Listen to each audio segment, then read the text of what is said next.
Boa noite.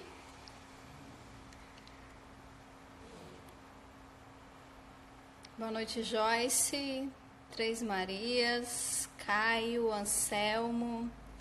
Tudo bom, pessoal? Estão me vendo, me ouvindo direitinho? Lu, boa noite, bem-vinda.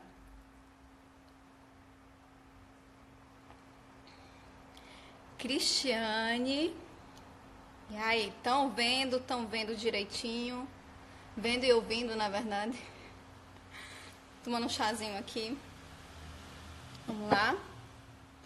Joyce.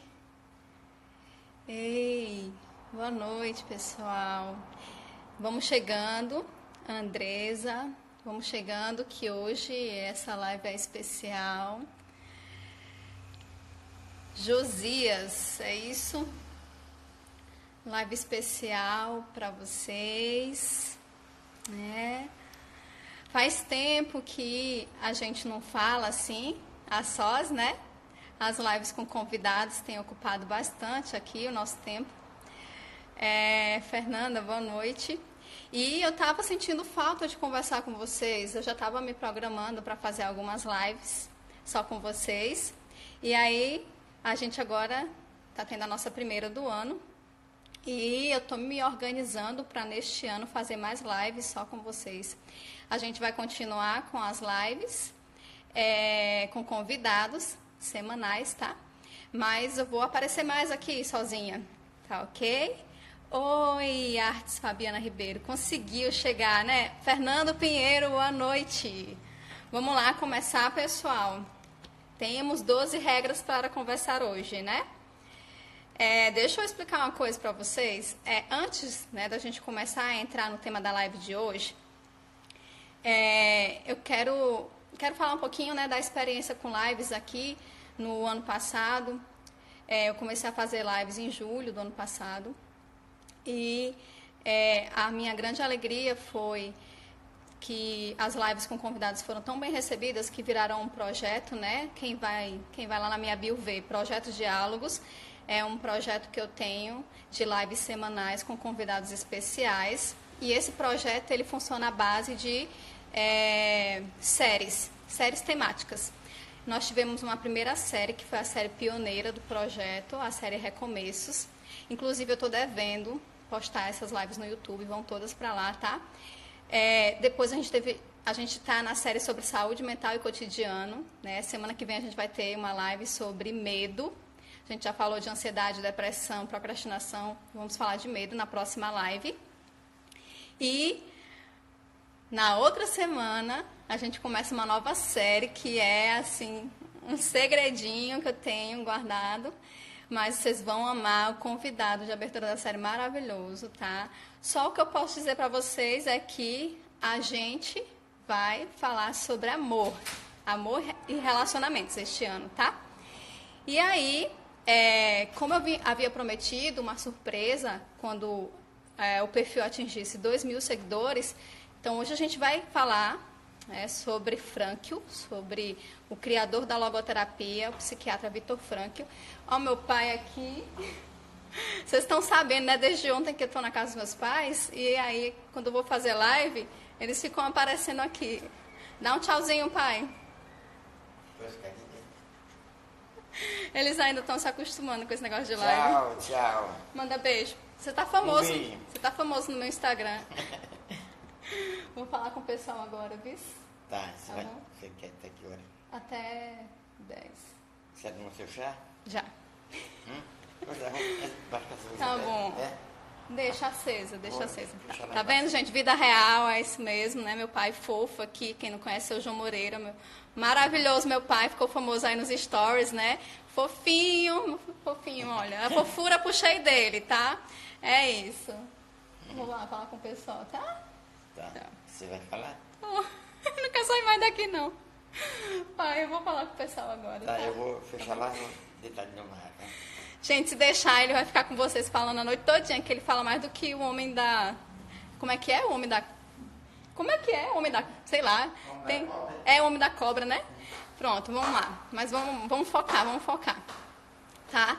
Então, Eu percebi que algumas pessoas não entenderam o trocadilho da live de hoje, né? Porque eu fiz uma brincadeira. Gente, depois eu faço uma live com meu pai, se vocês quiserem. Ele tem muita história para contar. Ele é muito, muito fofo. Então, eu fiz uma brincadeira, né? Um trocadilho com o livro 12 Regras para a Vida, do Jordan Peterson, né? E aí algumas pessoas pensaram que a live ia ser sobre o Jordan, que eu ia relacionar Frank com o Jordan, mas não, gente. A live de hoje é um trocadilho mesmo, né? Porque lendo as obras de Frankl, especificamente hoje eu vou tratar da autobiografia de Frankl, tá? Depois eu mostro para vocês qual é o livro, eu posto nos stories, porque eu não trouxe, né, na viagem. Tô aqui no Ceará, na casa dos meus pais, eu esqueci. Acabei deixando lá, em João Pessoa. O pessoal que me conhece sabe que quando eu venho no Ceará, eu como muito doce de caju. E aí, quando eu tô no Ceará, eu fico falando bem arrastadinho, né? Assim, um docinho de caju, né? Mas é isso. Não, ainda não comi doce de caju, não. Vou comer amanhã. E, né, esse daí eu vou levar lá para João Pessoa. Então, pessoal, hoje a gente vai falar de Frankl, né? E aí, quando eu estava lendo as obras dele, principalmente a autobiografia, o nome da autobiografia é O que não está escrito nos meus livros, Memórias, tá? Eu vou postar depois a capa do livro para vocês adquirirem. Vale muito a pena. Então, nesse livro, eu fui percebendo que Frankl, ele meio que tem umas regrinhas, né? Ele vai falando de como ele leva a vida, como ele encarou a vida e funciona como uma espécie de regras. E por isso que eu fiz o trocadilho com 12 regras para a vida. Né? Mas não é sobre Jordan Peterson, tá? É sobre Frankl. Foi só uma brincadeira. Eu até brinquei com o subtítulo do livro do Jordan, né? Que o dele é O Antídoto para o Caos. E eu coloquei O Antídoto para a Falta de Sentido, uma coisa assim. E aí, eu acredito que, como essas regras mudaram, essas regras que eu que estou fazendo uma leitura da obra de Frankl, tá? Não é uma coisa explícita na obra dele. Frankl não pega e coloca regras, né? Eu que fui extraindo com a minha leitura essas regrinhas. E aí eu selecionei 12, para ficar que nem o livro do Jordan. Então, eu extraí essas regras de uma leitura pessoal da obra dele, e eu quero compartilhar com vocês como essas regras mudaram a minha vida, para que elas também possam mudar a vida de vocês. Eu vou pedir para alguém escrever aí o tema da live de hoje, tá? Tema, 2 pontos, 12 regras para a vida, 2 pontos, um antídoto para a falta de sentido. Aí pode botar Viktor Frankl entre parênteses. Ficou bem grande o nome da live, né? Mas alguém aí que tiver paciência, escreve que eu fixo o tema da live, tá ok? Então, como a gente já fez essa introdução aí, vamos começar. A primeira regra que eu observei, gente, eu estou falando regra, mas são ensinamentos que Frankl vai colocando na autobiografia dele, tá? Que ele não chama de regra, que está chamando sou eu, tá? É uma leitura minha, como eu já disse. Então, o primeiro ensinamento, ou a primeira regra que eu extraí da autobiografia de Frankl é viver uma vida sobre a qual se possa escrever um livro, tá? E aí, quando Frankl fala isso, ele está reforçando uma coisa que eu já venho falando muito aqui, que é a nossa vida, ela é uma história, a substância da nossa vida, ela é biográfica, tá? Então, a gente está contando uma história com a nossa vida, tá? E aí, obrigada, Lucas, 12 regras para a vida, isso. Deixa eu só fixar aqui. Muito obrigada. Então, essa primeira regra reforça isso que a gente já vem falando, de que a nossa vida ela tem uma substância biográfica, tá? A gente está contando uma história com a nossa vida. E aí, de certa forma, quando a gente conta uma história, a gente pode escrever um livro com essa história, não é verdade? E esse livro não pode ser qualquer livro, tem que ser um livro que ensine a viver, tá? Mas quando a gente fala escrever um livro a partir da nossa história, a gente pensa logo assim num super livro, né? Num super romance, numa história super fantástica. Mas não, gente, a gente basta pensar numa história verdadeira, tá? Então, o livro que você está escrevendo com a sua vida tem que ser uma história verdadeira. Não importa se vai ser um best-seller ou se vai ser um livro que poucas pessoas vão conhecer. O que importa é que quando aquelas pessoas lerem aquele livro, elas vão encontrar a verdade naquele livro, tá? Então, é isso que Frankl está falando quando ele fala de viver uma vida que seja digna de um livro. Viver uma vida verdadeira, né? Viver uma vida que traga algo que mude outras vidas. Tá? E uma coisa que ele fala que eu me identifico muito, né? Que não é fácil escrever com o próprio sangue, mas é fácil escrever bem com ele. Eu me identifico muito porque esse ano foi um ano que eu voltei a escrever. Eu gosto muito de escrever e, assim, eu nem tinha comentado com vocês ainda, mas já tinha comentado com outras pessoas, que na minha adolescência eu tinha um blog. E aí eu escrevia bastante. Era um período, assim, que eu realmente desafogava escrevendo. E aí, esse ano eu voltei a escrever e eu me sinto exatamente como o Frankl fala. Eu me sinto escrevendo com o meu sangue, como Rafael de Abreu fala, com o meu sangue, com suor e com lágrimas. E também eu escrevo com a minha vida, porque muitas coisas do que eu falo, né, no Instagram tem a ver não só com a experiência que eu tenho com as histórias das outras pessoas, do consultório, das minhas experiências profissionais, pessoais, mas da minha experiência de vida. Então, assim, realmente, quando eu escrevo, eu me sinto escrevendo com o meu sangue. Por isso que eu, né, na retrospectiva, até falei que eu voltei a escrever com sangue de recomeço, né? Porque eu realmente, nesse ano de 2019, recomecei em várias áreas da minha vida. Então, digamos assim, eu estava escrevendo com a minha própria vida, com essa minha carne, né, que sofreu, que, de certa forma, foi chagada. Mas tô aí, tô viva, tô bem, né? Segunda regra, tá? Sempre se encontre e se despeça do outro como se fosse a última vez. Esse trecho é um dos trechos que eu mais me sinto comovida na história de Frankl, né? Eu vou até ler o que ele escreve na autobiografia para vocês terem uma noção do que eu estou querendo dizer, tá? Ele diz assim: depois que meu pai morreu e fiquei sozinho com minha mãe, resolvi beijá-la. Sempre que a encontrasse e sempre que ela se despedisse de mim, para garantir que, se algum dia algo nos separasse, teríamos nos despedido e partido de bem um com o outro. Para quem não sabe, Frankl foi para o campo de concentração com toda a família. E aí lá a família dele morreu, toda, só sobreviveu ele, tá? Daqui a pouco eu explico um pouquinho melhor. E depois que Frankl perdeu o pai, ele decidiu que todas as vezes que ele conseguisse ver a mãe dele, ele ia recebê-la com um beijo e se despedir com um beijo, da melhor forma possível, para que, se fosse o último encontro, eles tivessem, né, se relacionado da melhor forma. E aí, isso me tocou bastante, né, porque muitas vezes a gente esquece que pode não ver a pessoa de novo. E aqui é um movimento que a gente não precisa entrar numa neurose, tá, gente? É um movimento de amor, de presença. Então, quando você faz isso, você está se fazendo presente naquele momento para aquela pessoa. E uma coisa que eu sempre falo em relação a isso, que eu já fazia e que eu sempre recomendo para todo mundo, meus pacientes, enfim, é nunca dormir brigado, né? Por quê? Não vale a pena você se deitar sobre a sua mágoa. Nunca vale a pena, minha gente. Então, assim, talvez você não consiga resolver um problema na hora que ele aconteceu. Às vezes você precisa de um tempo para pensar, para que você não haja por impulso, por emoção. Mas, antes que o dia termine, não durma. Não durma sem pedir perdão, não durma obrigado, né? Porque não vale a pena você dormir sobre a sua mágoa, não vale a pena você levar ela para o seu travesseiro, não vale a pena, não vale, tá? Terceira regra, tá? São 12, eu estou meio que correndo, tá, gente? Que eu quero falar de todas nessa live. Terceira regra, cumpra o seu dever para com os seus, tá? E aqui eu vou ler outro trecho que me tocou bastante na autobiografia de Frankl. É o seguinte, ele diz assim, sim, só explicando, tá? Ele perdeu toda a família no campo de concentração e o pai dele, ele teve a oportunidade de praticamente ver nos últimos minutos. E esse relato é justamente quando ele se despede do pai dele, tá? Então, o beijei e fui embora.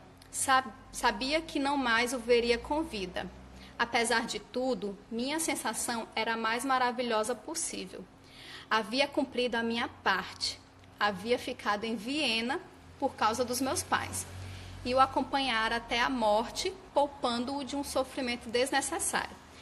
Então, para quem não sabe, gente, tem spoiler nessa live, tá? Infelizmente tem spoiler, então quem não sabe...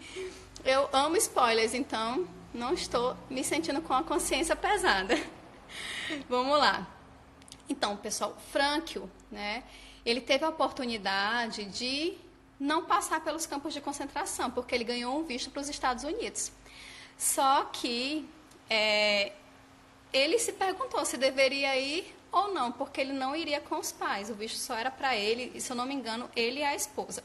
Inclusive, quando ele foi para o campo de concentração com os pais e com a esposa, eles eram recém-casados. Tinham meses de casamento, sabe? Então, era muito recente. E aí, ele saiu um dia para refletir se ele deveria ir ou não, né? Aceitar o visto ou não. E aí, quando ele voltou, ele encontrou o pai dele com um pedaço de mármore do templo, né? E ele perguntou para o pai dele de onde era aquele pedaço de mármore.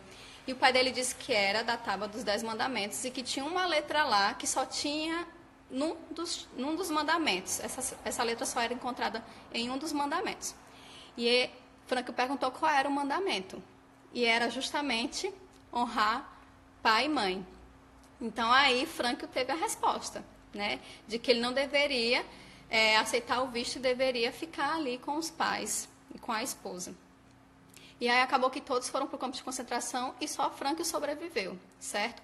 Então, nos últimos minutos, Frankl conseguiu ainda encontrar o pai dele.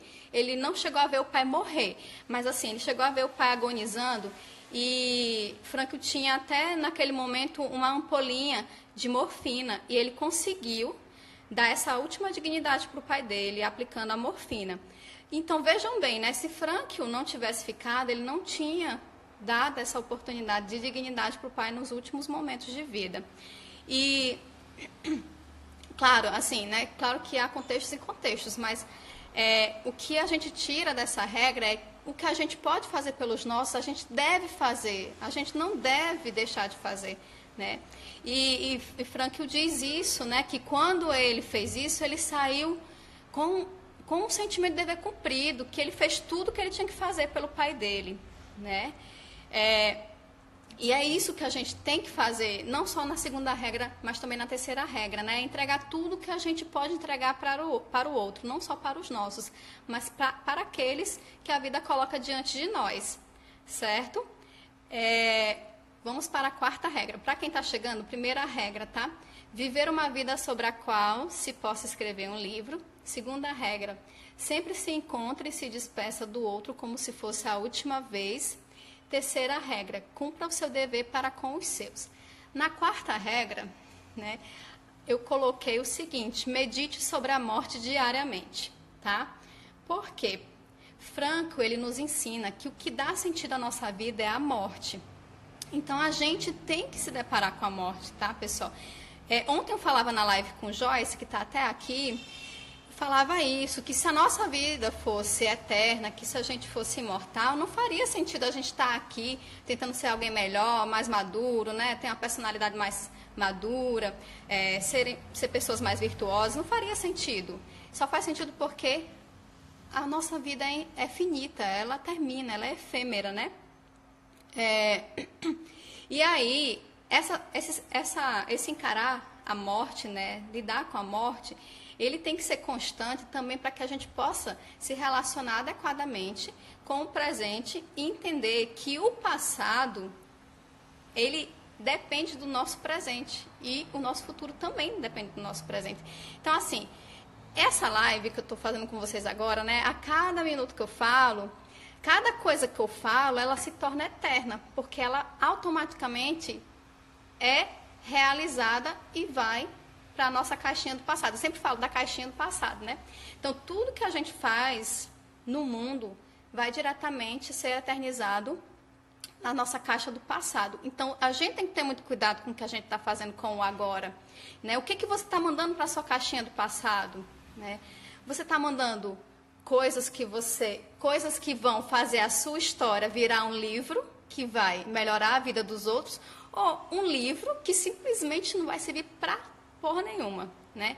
O que você está mandando para sua caixinha do passado? Né?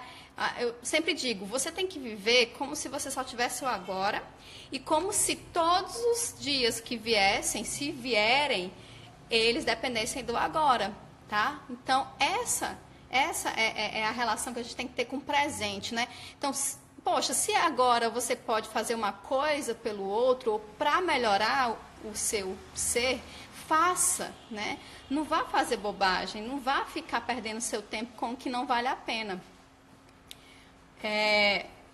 Quarta regra, né? Finalizada, vamos para a quinta. Pessoal, podem fazer perguntas que no final eu vou tentar responder, tá? A gente ainda tem uns minutinhos aí pela frente, eu já estou quase na metade das regras, vai dar tempo. Quinta regra. Emprego nas coisas pequenas o mesmo cuidado que nas grandes e encaro as grandes com a mesma tranquilidade que as pequenas. Olha que bonito, né? Vou até repetir. Emprego nas coisas pequenas o mesmo cuidado que nas grandes e encaro as grandes com a mesma tranquilidade que as pequenas. Então, tudo que a gente faz tem importância. Tudo. Gente, não é importante só aquilo que é grande, né? É muito importante, principalmente o pequeno, né? O miúdo, o que a gente deixa, né, de valorizar no nosso dia a dia. Ontem eu falava na live com o Joyce, mais uma vez, eu vou citar essa live. Então, quem não assistiu, vai ter que esperar ir para o YouTube, tá? Eu estava falando ontem para a Joyce que a gente tem que transformar tudo na nossa vida num projeto pessoal. Um projeto pessoal não é só algo fantástico, extraordinário, né? Enfim, uma meta super importante. Um projeto pessoal é fazer o que você tem que fazer da melhor forma, né? É você entregar o seu melhor em cada coisa que você faz. E aí, isso não é para ser uma neurose, isso é para ser feito com amor, né? Você entregar amor em tudo que você faz. E você vai perceber que quando você vai fazendo as coisas com amor, você vai fazendo as coisas diferentes, você vai ficando diferente quando você faz as coisas, né? Você vai vivendo ali também uma transformação positiva da sua pessoa, né? Você vai melhorando como pessoa. Então, esse esforço que a gente tem que fazer para fazer as coisas bem feitas, sejam grandes ou pequenas, não é um esforço pela perfeição, é um esforço por amor, por alegria, né? Se a gente for pensar, Andrei até fala, né, que quando ele vai fazer um ovo frito, ele faz o melhor ovo frito que ele pode fazer, né? E existe algo muito bonito nisso, né, em fazer as coisas com amor, tanto as pequenas quanto as grandes. A gente não criar uma divisão, uma hierarquia de o quanto a gente vai ser bom. Eu vou ser muito bom no que é grande e bonzinho, regular no que é pequeno. Não, a gente tem que ser bom em tudo, né? Fazer tudo da melhor forma, encarar, como o Frankl diz, né? Com o mesmo cuidado que é grande e o que é pequeno. Sexta regra, fazer sempre o que considero desagradável antes do agradável. Bato muito nisso aqui, né? Fazer primeiro o desagradável antes do agradável. Então, gente, isso, né? Isso é uma regrinha básica que, com certeza, vocês já ouviram de avô, de pai, né? Que primeiro o estudo, depois o lazer, essas coisas, né? Mas isso é uma verdade muito grande, tá? Porque a gente começa a se relacionar com as coisas na ordem de importância que elas têm. Então, se você está se divertindo antes de cumprir o seu dever, isso, Joyce, você fiando um pouco, muito bom. Se você está se divertindo antes de cumprir o seu dever, você está invertendo a ordem das coisas, porque você pode usar justamente a diversão, o lazer, enfim, alguma coisa que não seja, que seja para você descansar, enfim, como uma recompensa, né? Como aquele momento de você, digamos assim, comemorar por um grande feito que você fez, né? Você, sei lá, cumprir uma meta de estudo, e ao final do dia você vai e diz assim, não, agora eu vou tomar aquele sorvete. Vai ter um gosto diferente, né? Não vai ser tomar um sorvete pelo sorvete, né?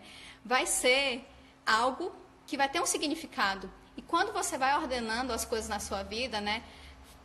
Cumprindo isso que Frank nos ensina, né? De primeiro o que é desagradável para depois o que é agradável, você vai entendendo que muitas vezes você precisa viver o desagradável para valorizar o agradável. Entendem o quanto isso é importante? Então, assim, a partir de hoje, vamos tentar fazer isso, né? Manter essa ordem.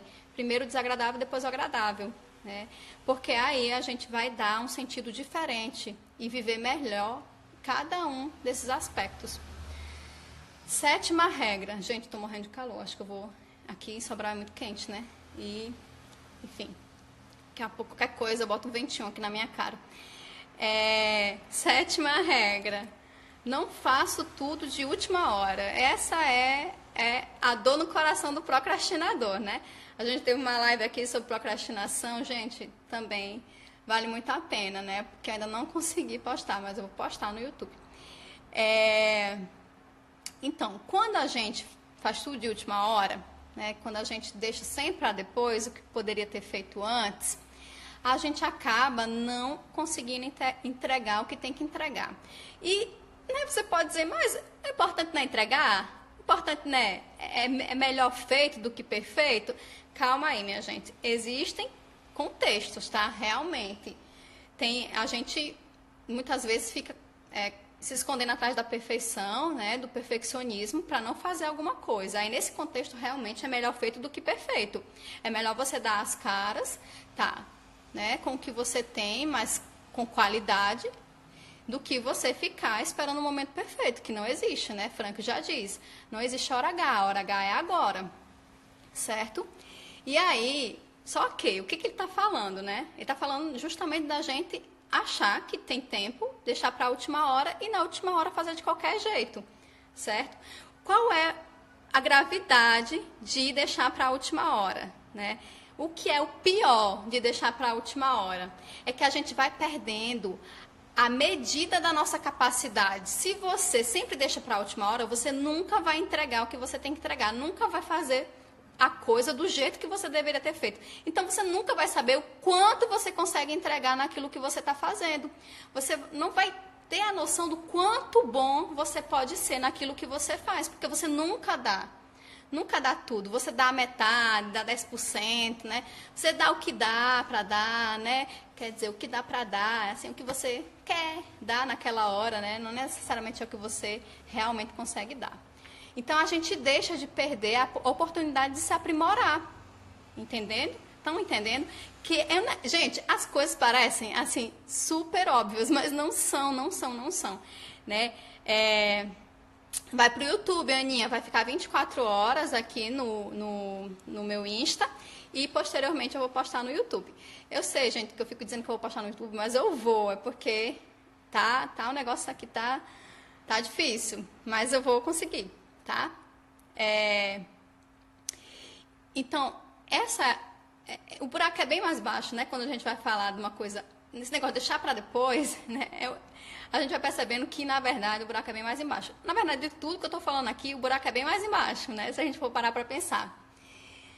8ª regra, né? Gente, deixa eu respirar, tá? Eu beber um chazinho aqui, peraí. Que eu já cheguei na metade, né? Agora eu posso beber um chazinho. E aí, minha gente, tá dando para entender, tá dando para acompanhar? Me deem um feedback, tá? Porque eu fico empolgada mesmo. Faz tempo que eu não falo sozinha, então aí eu tenho mais tempo do que eu tinha quando eu falo com convidados. Aí eu tô aqui meio assim, né? Correndo. E eu acho que eu nem preciso correr tanto, porque a gente tá na metade da live agora. Ai, meu Deus, pronto. Vou botar um ventinho aqui, porque tá grave o calor. Me dê um feedback, gente, aí, enquanto eu tomo esse chazinho aqui. Vocês não estão falando nada, vou correr. Vou aproveitar que estou no 220, né? Estou empolgada. Vamos lá. 8ª regra. Frankl diz que ele aprendeu a economizar o tempo. Olha que coisa, né?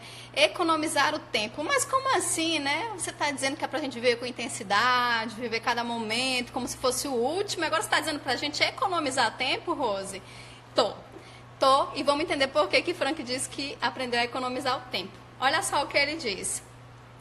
Sim, sou avarento com o tempo, mas isso é apenas para que eu sempre disponha de tempo para as coisas essenciais.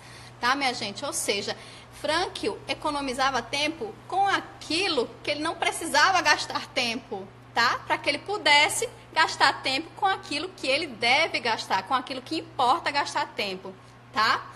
Então, olha só, isso tem a ver também... Gente, vocês vão vendo que as regras, elas estão interrelacionadas, né? Isso que eu acho muito bacana dessa live também. Então, isso tem a ver com essas últimas regras, principalmente as que eu falei, né? Fazer sempre o que se considera desagradável antes do agradável, não fazer tudo de última hora. Então, quando a gente aprende a economizar tempo, a gente aprende a hierarquizar as coisas, tá? Criar uma escala de prioridade e a gente aprende a realmente dar valor àquilo que precisa ser dado valor, né?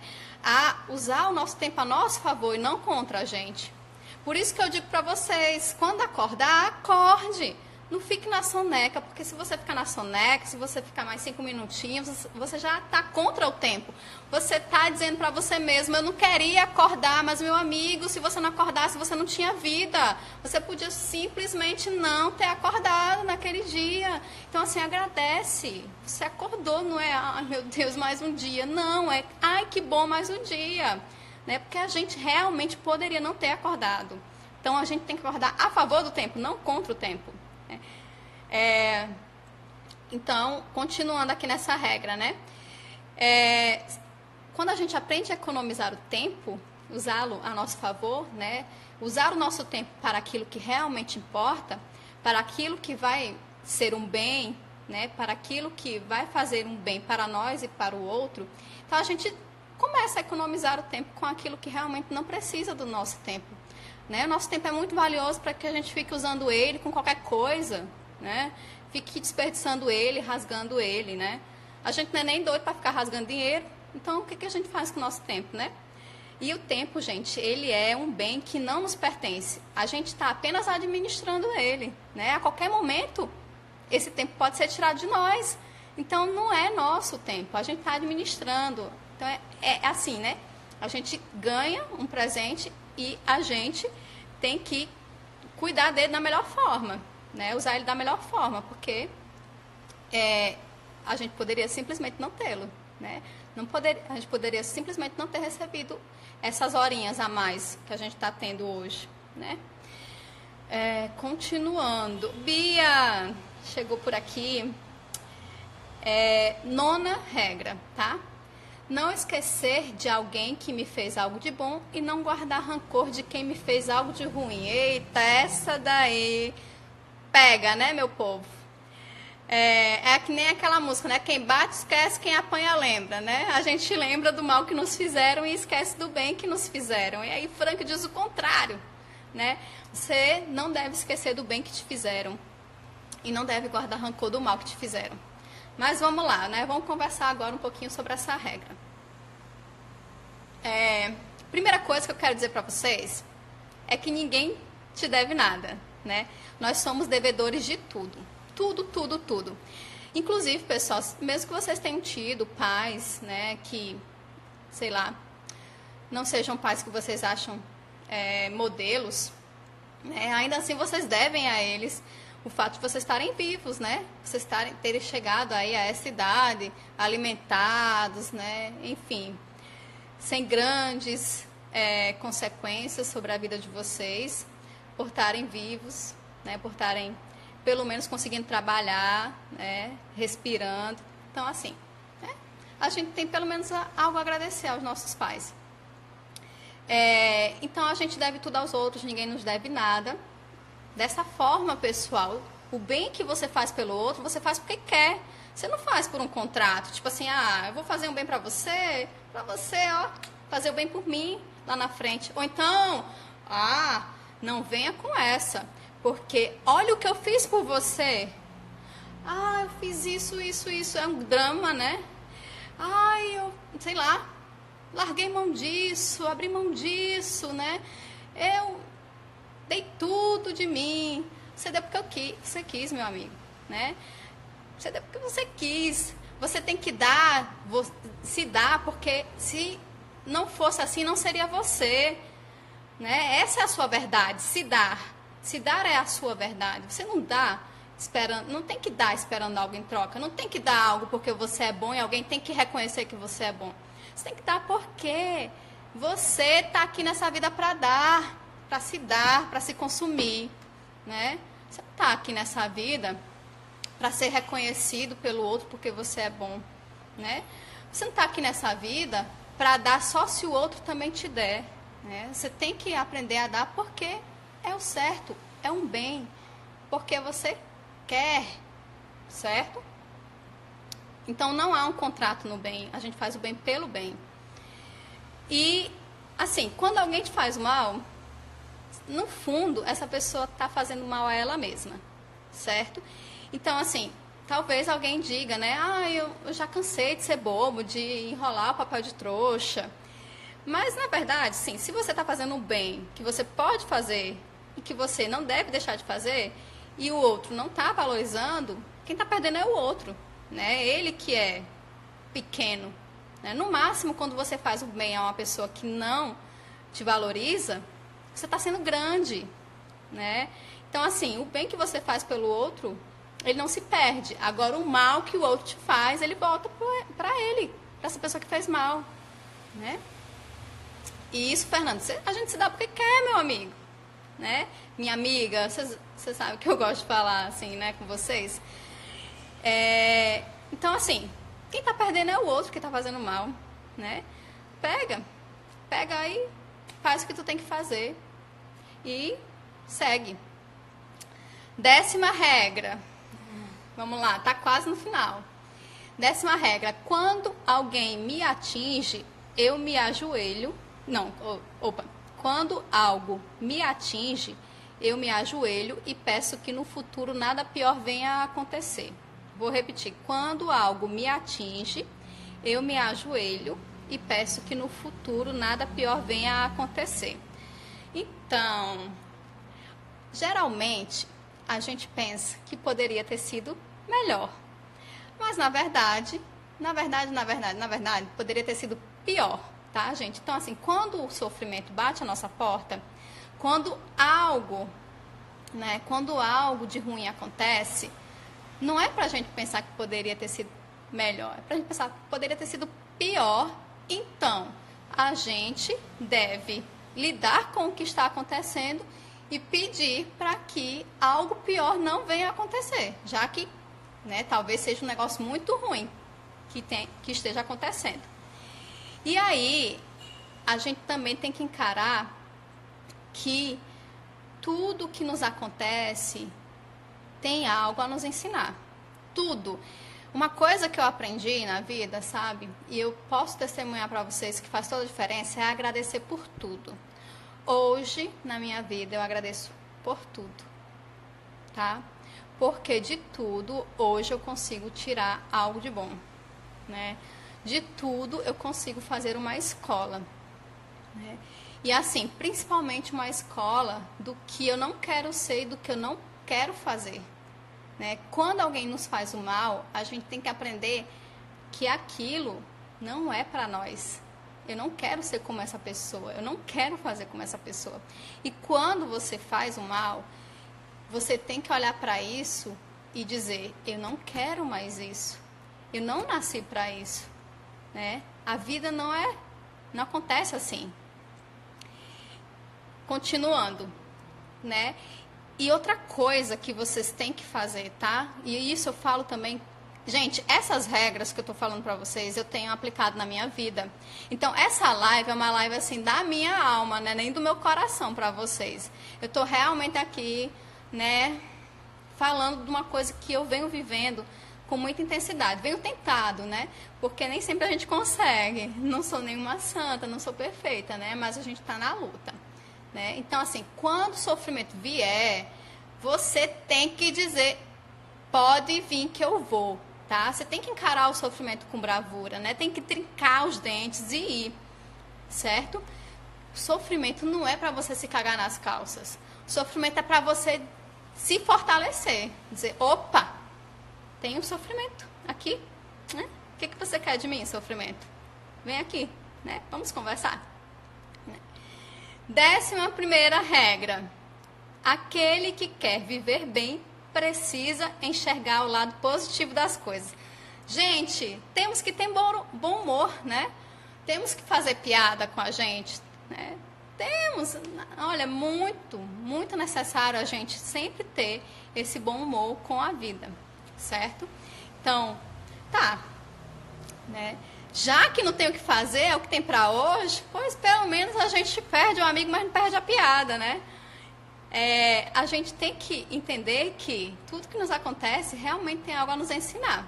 E que a gente pode escolher olhar as coisas da melhor forma. É uma escolha, né? Frankl diz, né? Que a gente não escolhe o sofrimento. O sofrimento vem, mas a gente escolhe como lida com esse sofrimento. E aí que está a sacada do bom humor, né? É você pegar esse limão e fazer uma limonada, né? Ou então, sei lá, uma caipirosca, uma caipirinha, né? Quem gosta aí, tá valendo, tá falando, fazer um sorvete, sei lá, qualquer coisa aí que você, né, tire um bom proveito. O Frankl até usa eu não me lembro se é um provérbio, enfim, ele usa lá na autobiografia dele, né? Não se importe, sente-se sobre tudo e alegre-se com cada merda, né? Então, assim, a gente já tá cagado mesmo, né? Então, vamos aqui. Pelo menos a gente, né, tem alguma história para contar, né, meus amigos? Gente, já chegou na 12ª. Olha, tô conseguindo terminar a live a tempo, né? 12ª, mousse de limão. Gostei da ideia, Núbia, né? Muito boa. Acho que eu vou, no próximo limão, eu vou fazer um mousse. 12ª. Gente, essa é muito especial. Você é uma promessa. Você é uma promessa, tá? Como foi que eu cheguei a essa conclusão com o Frankl, tá? Frankl diz o seguinte na autobiografia dele: as pessoas acreditam em mim e isso é um dever. As pessoas acreditam em mim e isso é um dever. Então, todos nós carregamos uma promessa com a nossa vida. Todos nós temos algo a entregar. Eu quero que você entenda isso. Não sei quem você é, não sei o que você está passando, não sei qual a sua maior dor, qual o seu maior defeito. Você tem algo a entregar. Você tem um valor, tá? Você carrega uma promessa. E a vida precisa que você cumpra essa promessa. Se você não cumprir, ninguém mais vai cumprir por você. Porque essa promessa que a gente carrega, só a gente pode cumprir. Todos nós temos algo só nosso, que só nós podemos entregar, né? Que a gente só pode entregar porque tem que ser entregue do jeito que a gente é, né? Com a nossa personalidade, com o nosso temperamento, com o nosso jeitinho, com a nossa história, certo? Então, não deixe de entregar o que a vida te pede, tá? Cada um de nós carrega isso. E aí, gente, para finalizar, né, as 12 regras aqui que eu inventei de retirar da obra de Frankl para vocês, eu queria finalizar de uma forma muito especial, falando um pouquinho, né, de como isso é importante para mim, né? Para Frankl, né, ele diz que o campo de concentração foi a verdadeira prova de maturidade dele. E aí eu quero que você pense, né, nesse 2019, aí, nesse início de 2020, quais são os seus campos de concentração? E eu quero que você agradeça por cada campo de concentração. Porque cada campo de concentração tem a possibilidade de fazer uma pessoa mais madura, tá? Ame o sofrimento. Não de uma forma romantizada, mas porque esse sofrimento vai te fazer melhor, se você souber passar por ele, tá? E aí, Frankl diz uma coisa muito especial, né? Ele diz assim: quando passamos por tanta coisa assim, quando somos tão duramente postos à prova, confesso que é nessa hora que tudo precisa ter um sentido. Então, meu amigo, minha amiga, não importa o que você está passando, tem um sentido no que você está passando. Então, saiba passar em frente, né? Você está sendo colocado à prova, né? O coração do homem é colocado à prova no fogo. Então, o seu coração está sendo provado. É hora de você mostrar o seu valor, o seu caráter, quem você é. Isso vai depender da resposta que você dá para o sofrimento que você está passando, tá? E eu queria dizer para vocês uma coisa muito do coração, da alma mesmo, tá? Que eu fico muito emocionada com o Frankl, porque nesse ano que se passou, que eu até cheguei a comentar que foi o ano mais difícil da minha vida, eu consegui fazer uma coisa que Frankl me ensinou, né? Eu encontrei sentido no sofrimento. E depois que eu encontrei sentido no sofrimento, eu não tive mais medo de sofrer. E é isso que eu quero que aconteça com você em 2020. Que você encontre sentido no sofrimento, que você não tenha mais medo de sofrer. Hoje o meu maior medo não é de sofrer. É de viver anestesiada, é de viver entorpecida, é de não tocar a realidade. E é isso que eu quero, que você seja capaz de tocar a realidade. Como um seguidor meu disse hoje, morder a realidade. Abraçar a realidade. Encarar o teu sofrimento e não ter mais medo de sofrer. É isso, minha gente. É tudo que eu tinha para falar para vocês hoje. Essa live realmente é da minha alma, né? E contem comigo nesse ano de 2020. Né? Contem comigo. Eu vou finalizar, senão eu vou ficar chorando aqui e eu não quero chorar, né? Contem comigo e eu espero cumprir minha promessa nesse 2020. Aqui no consultório, online, com os meus pacientes, com os meus amigos. Obrigada. Tchau.